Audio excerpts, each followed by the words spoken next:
La servitude moderne est une servitude volontaire, consentie par la foule des esclaves qui rampent à la surface de la terre. Ils achètent eux-mêmes toutes les marchandises qui les asservissent toujours un peu plus. Ils courent eux-mêmes derrière un travail toujours plus aliénant, que l'on consent généreusement à leur donner s'ils sont suffisamment sages. Ils choisissent eux-mêmes les maîtres qu'ils devront servir. Pour que cette tragédie mêlée d'absurdité ait pu se mettre en place, il a fallu tout d'abord ôter aux membres de cette classe toute conscience de son exploitation et de son aliénation. Voilà bien l'étrange modernité de notre époque. Contrairement aux esclaves de l'Antiquité, aux serfs du Moyen-Âge ou aux ouvriers des premières révolutions industrielles, nous sommes aujourd'hui devant une classe totalement asservie, mais qui ne le sait pas, ou plutôt, qui ne veut pas le savoir. Ils ignorent par conséquent la révolte, qui devrait être la seule réaction légitime des exploités. Ils acceptent sans discuter la vie pitoyable que l'on a construite pour eux. Le renoncement et la résignation sont la source de leur malheur. Voilà le mauvais rêve des esclaves modernes, qui n'aspirent finalement qu'à se laisser aller dans la danse macabre du système de l'aliénation.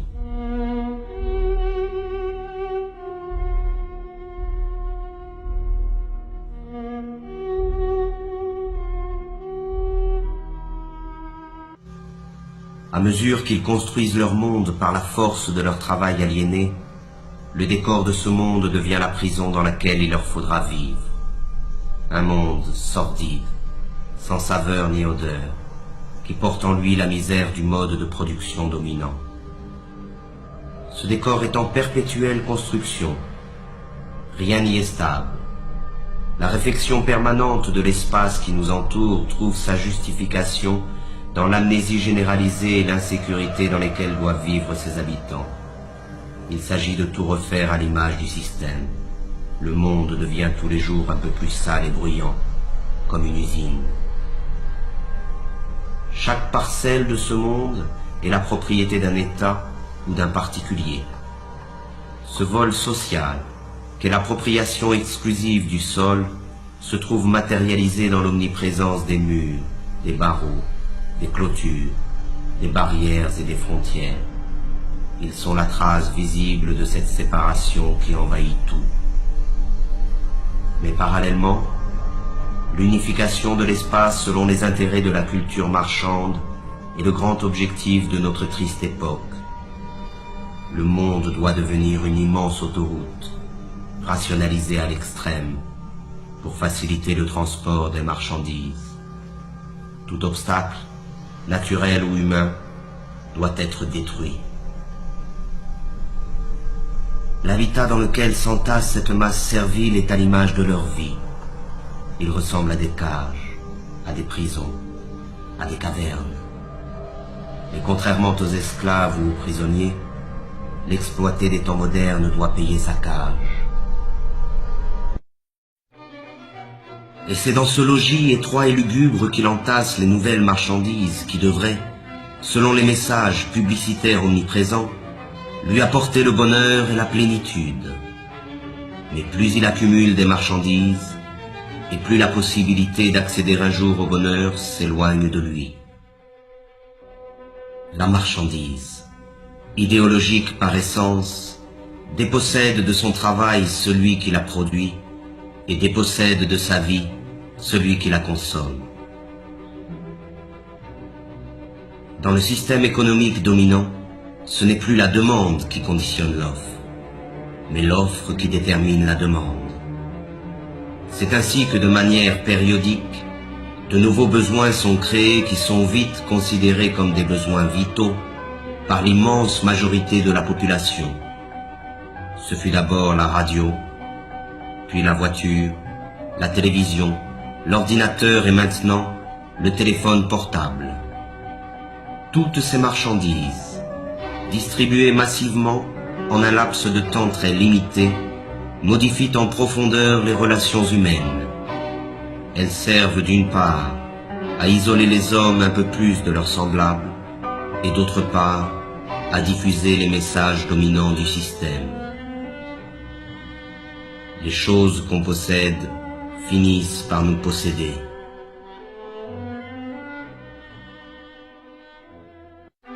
Mais c'est encore lorsqu'il s'alimente que l'esclave moderne illustre le mieux l'état de décrépitude dans lequel il se trouve.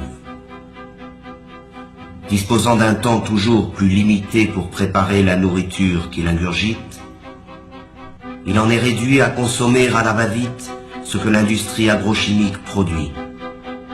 Il erre dans les supermarchés à la recherche des ersatz que la société de la fausse abondance consent à lui donner. Là encore, il n'a plus que l'illusion du choix. L'abondance des produits alimentaires ne dissimule que leur dégradation et leur falsification. Il ne s'agit bien notoirement que d'organismes génétiquement modifiés, d'un mélange de colorants et de conservateurs, de pesticides, d'hormones et autres inventions de la modernité. Le plaisir immédiat est la règle du mode d'alimentation dominant, de même qu'il est la règle de toutes les formes de consommation.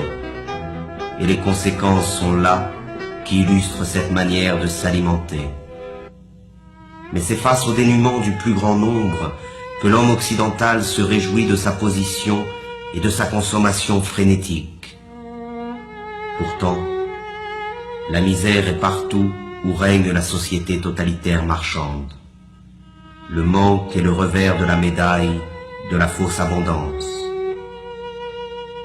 Et dans un système qui érige l'inégalité comme critère de progrès, même si la production agrochimique est suffisante pour nourrir la totalité de la population mondiale, la faim ne devra jamais disparaître.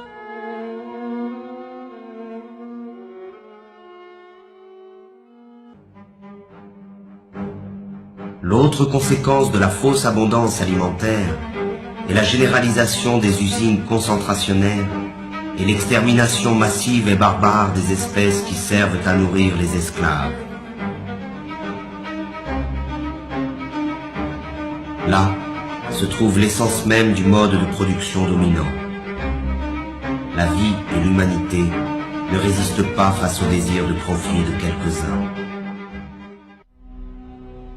Le pillage des ressources de la planète, l'abondante production d'énergie ou de marchandises, les rejets et autres déchets de la consommation ostentatoire hypothèquent gravement les chances de survie de notre Terre et des espèces qui la peuplent.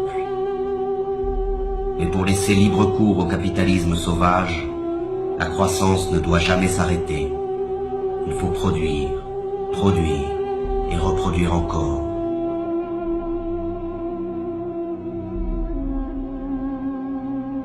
Et ce sont les mêmes pollueurs qui se présentent aujourd'hui comme les sauveurs potentiels de la planète. Ces imbéciles du show business subventionnés par les firmes multinationales essaient de nous convaincre qu'un simple changement de nos habitudes de vie suffirait à sauver la planète du désastre. Et pendant qu'ils nous culpabilisent, ils continuent à polluer sans cesse notre environnement et notre esprit. Ces pauvres thèses pseudo-écologiques sont reprises en chœur par tous les politiciens véreux à court de slogans publicitaires. Mais ils se gardent bien de proposer un changement radical dans le système de production. Il s'agit comme toujours de changer quelques détails pour que tout puisse rester comme avant. Mais pour rentrer dans la ronde de la consommation frénétique, il faut de l'argent. Et pour avoir de l'argent, il faut travailler, c'est-à-dire se vendre. Le système dominant a fait du travail sa principale valeur. Et les esclaves doivent travailler toujours plus pour payer à crédit leur vie misérable. Ils s'épuisent dans le travail, perdent la plus grande part de leur force vitale et subissent les pires humiliations. Ils passent toute leur vie à une activité fatigante et ennuyeuse pour le profit de quelques-uns.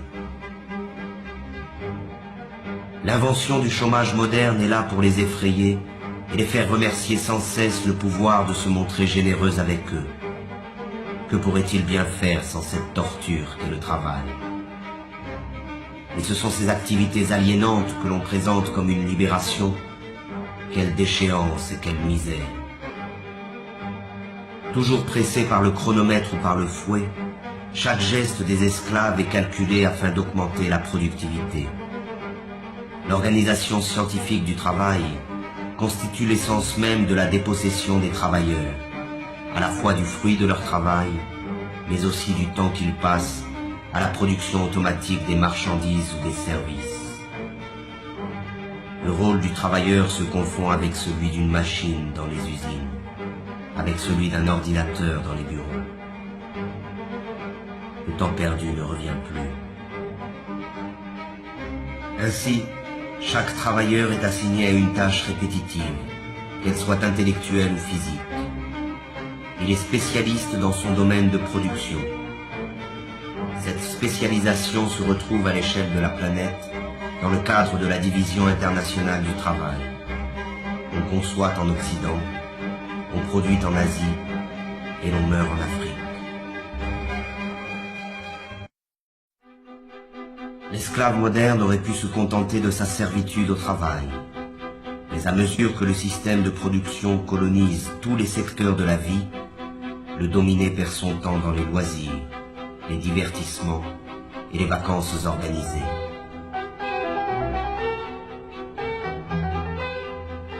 Aucun moment de son quotidien n'échappe à l'emprise du système. Chaque instant de sa vie a été envahi. C'est un esclave à temps plein. La dégradation généralisée de son environnement, de l'air qu'il respire et de la nourriture qu'il consomme, le stress de ses conditions de travail et de l'ensemble de sa vie sociale sont à l'origine des nouvelles maladies de l'esclave moderne. Il est malade de sa condition servile, et aucune médecine ne pourra jamais remédier à ce mal. Seule la libération la plus complète de la condition dans laquelle il se trouve enfermé peut permettre à l'esclave moderne de se libérer de ses souffrances.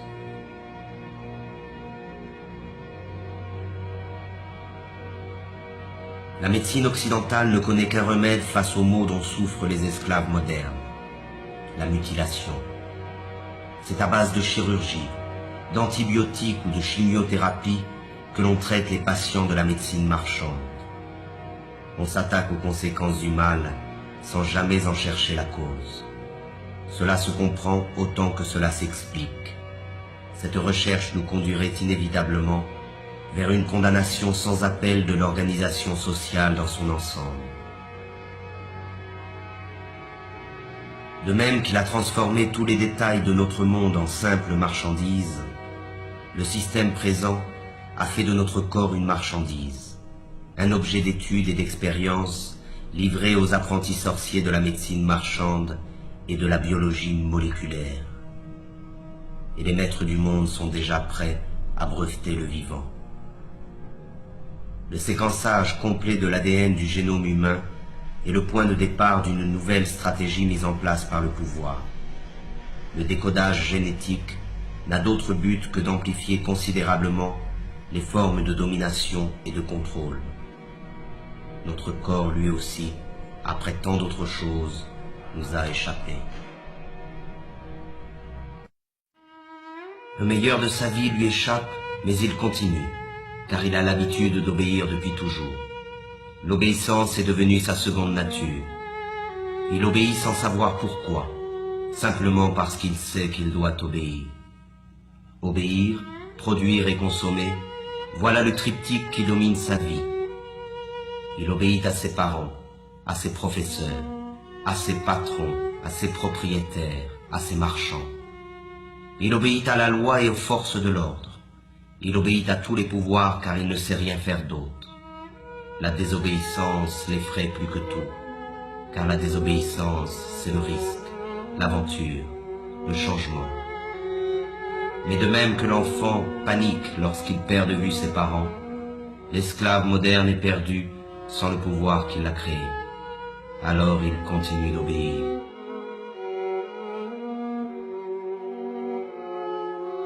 C'est la peur qui a fait de nous des esclaves et qui nous maintient dans cette condition. Nous nous courbons devant les maîtres du monde et leur police. Nous acceptons cette vie d'humiliation et de misère par crainte. Nous disposons pourtant de la force du nombre face à cette minorité qui gouverne.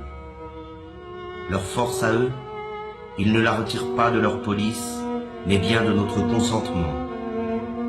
Nous justifions notre lâcheté devant l'affrontement légitime contre les forces qui nous oppriment par un discours plein d'humanisme moralisateur. Le refus de la violence révolutionnaire est ancré dans les esprits de ceux qui s'opposent au système au nom des valeurs que ce système nous a lui-même enseignées. Mais le pouvoir, lui, n'hésite jamais à utiliser la violence quand il s'agit de conserver son hégémonie. Pourtant, il y a encore des individus qui échappent au contrôle des consciences, mais ils sont sous surveillance. Toute forme de rébellion ou de résistance est de fait assimilée à une activité déviante ou terroriste. La liberté n'existe que pour ceux qui défendent les impératifs marchands. L'opposition réelle au système dominant est désormais totalement clandestine. Pour ses opposants, la répression est la règle en usage. Et le silence de la majorité des esclaves face à cette répression trouve sa justification dans l'aspiration médiatique et politique à nier le conflit qui existe dans la société réelle. Comme tous les êtres opprimés de l'histoire, l'esclave moderne a besoin de sa mystique et de son Dieu pour anesthésier le mal qui le tourmente et la souffrance qui l'accable. Mais ce nouveau Dieu, auquel il a livré son âme, n'est rien d'autre que le néant, un bout de papier, un numéro qui n'a de sens que parce que tout le monde a décidé de lui en donner. C'est pour ce nouveau Dieu qu'il étudie, qu'il travaille, qu'il se bat et qu'il se vend. C'est pour ce nouveau Dieu qu'il a abandonné toute valeur et qu'il est prêt à faire n'importe quoi. Il croit qu'en possédant beaucoup d'argent, il se libérera des contraintes dans lesquelles il se trouve enfermé, comme si la possession allait de pair avec la liberté. La libération est une ascèse qui provient de la maîtrise de soi. Elle est un désir et une volonté en acte. Elle est dans l'être et non dans l'avoir. Mais encore faut-il être résolu à ne plus servir, à ne plus obéir. Encore faut-il être capable de rompre avec une habitude que personne, semble-t-il, n'ose remettre en cause. Or, l'esclave moderne est persuadé qu'il n'existe pas d'autre alternative à l'organisation du monde présent. Il s'est résigné à cette vie, car il pense qu'il ne peut y en avoir d'autre. Et c'est bien là que se trouve la force de la domination présente. Entretenir l'illusion que ce système, qui a colonisé toute la surface de la Terre, est la fin de l'histoire. Il a fait croire à la classe dominée que s'adapter à son idéologie revient à s'adapter au monde tel qu'il est et tel qu'il a toujours été. Rêver d'un autre monde est devenu un crime, condamné unanimement par tous les médias et tous les pouvoirs. Le criminel est en réalité celui qui contribue, consciemment ou non, à la démence de l'organisation sociale dominante. Il n'est pas de folie plus grande que celle du système présent. Devant la désolation du monde réel, il s'agit pour le système de coloniser l'ensemble de la conscience des esclaves. C'est ainsi que dans le système dominant, les forces de répression laissent progressivement place à la dissuasion, qui dès la plus petite enfance accomplit son œuvre de formation des esclaves. Ils doivent oublier leurs conditions serviles, leur prison et leur vie misérable. Il suffit de voir cette foule hypnotique connectée devant tous les écrans qui accompagnent leur vie quotidienne.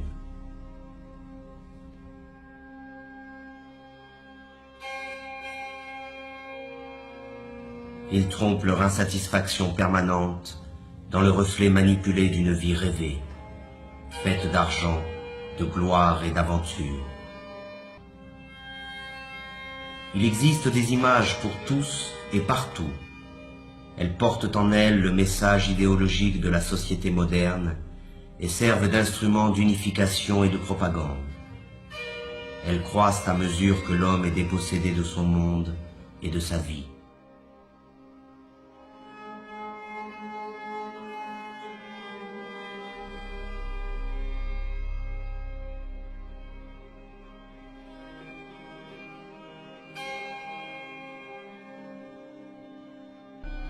C'est l'enfant qui est la cible première de ces images, car il s'agit d'étouffer la liberté dans son berceau.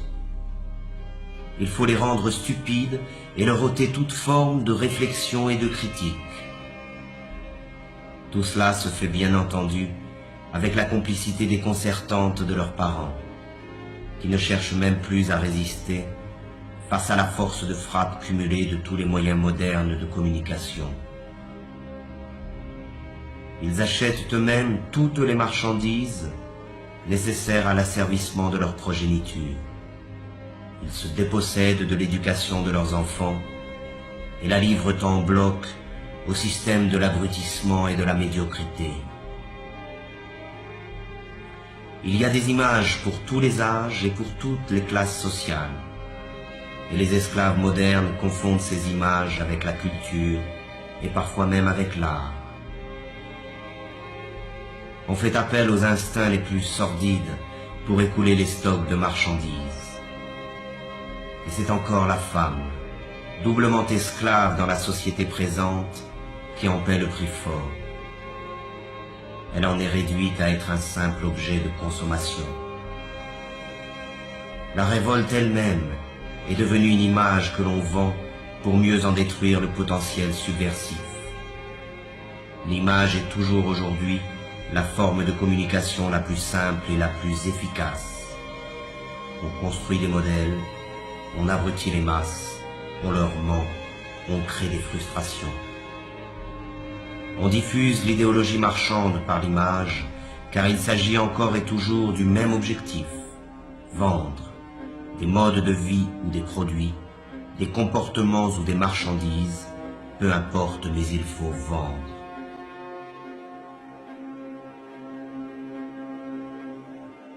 Ces pauvres hommes se divertissent, mais ce divertissement n'est là que pour faire diversion face au véritable mal qui les accable.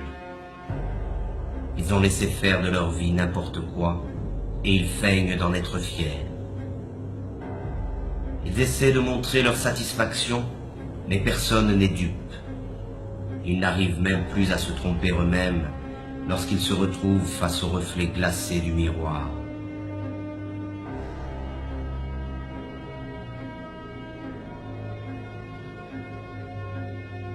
Ainsi, ils perdent leur temps devant des imbéciles censés les faire rire ou les faire chanter, les faire rêver ou les faire pleurer.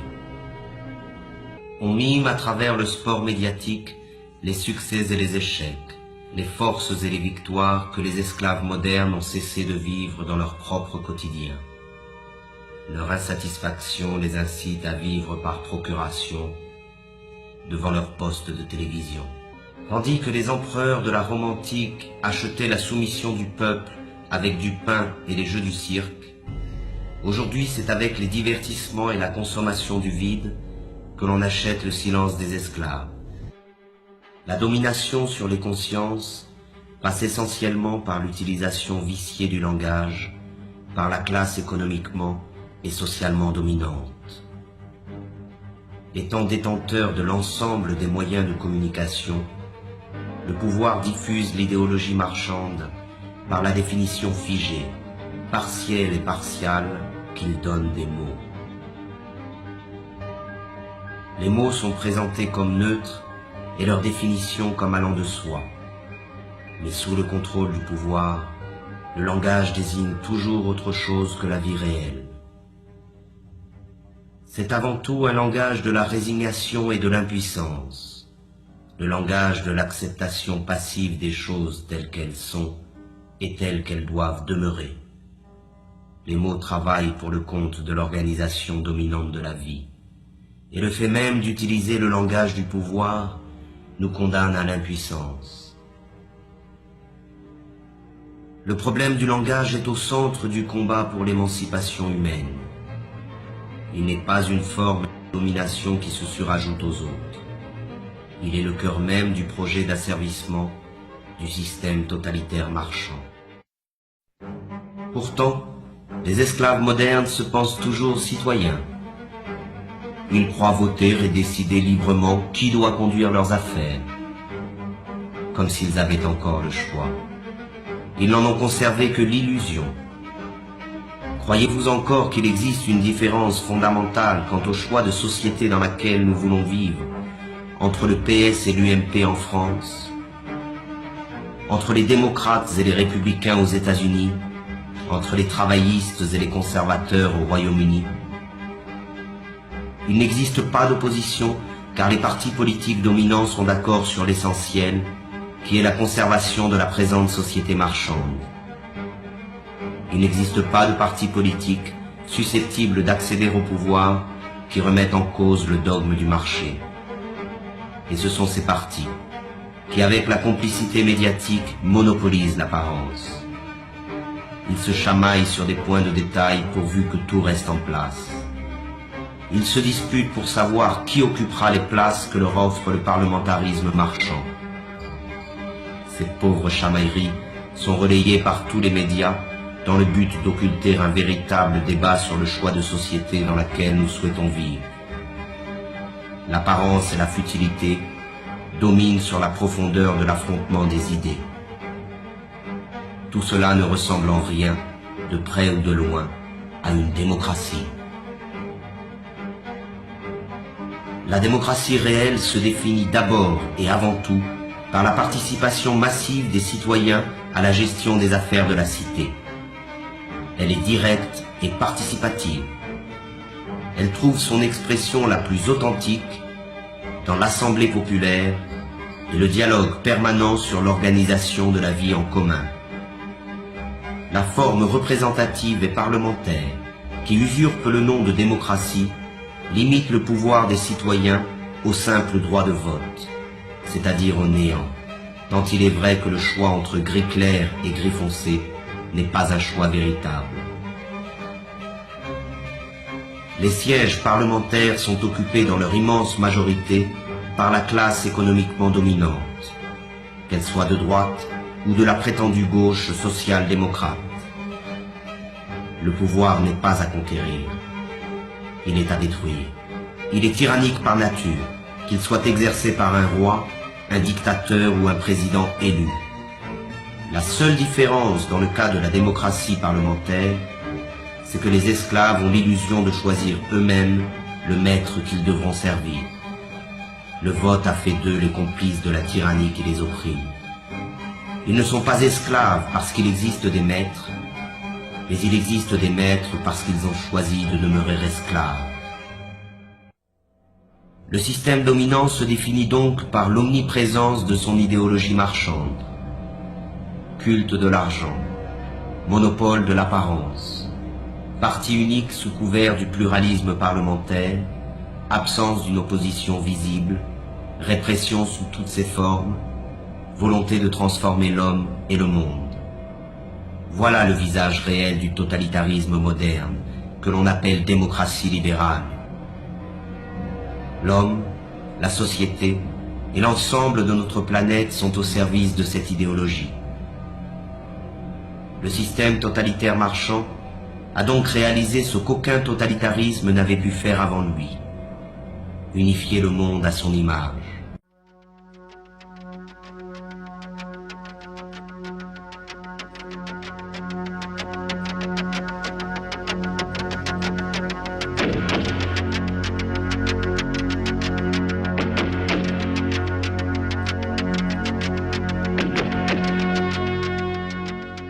Après l'ère industrielle, chez nous, il y a eu les grands procès et les boycotts. Les procès? Tous les gens qui fabriquaient des produits nocifs contre la santé des humains, des animaux et des plantes ont été jugés coupables de génocide et de crimes contre la planète. Ah oui? Qui? L'industrie agroalimentaire et chimique, les fabricants d'armes de tabac et d'alcool, les industries pharmaceutiques et nucléaires, les constructeurs d'automobiles, les architectes, beaucoup de médecins et les politiciens qui s'étaient enrichis en laissant faire. Ça fait du monde, hein? Ah, c'était la guerre civile. Après, il y a eu le boycott. Le boycott? Tout ce qui était mauvais pour la vie, on l'achetait plus, ou on jetait. C'était l'arme absolue, plus d'achat, plus de pouvoir. L'armée et la police pouvaient rien contre le boycott. Comment ça s'appelle déjà cette époque? Le chaos pré-Renaissance. Ah, il y a quand même eu une renaissance.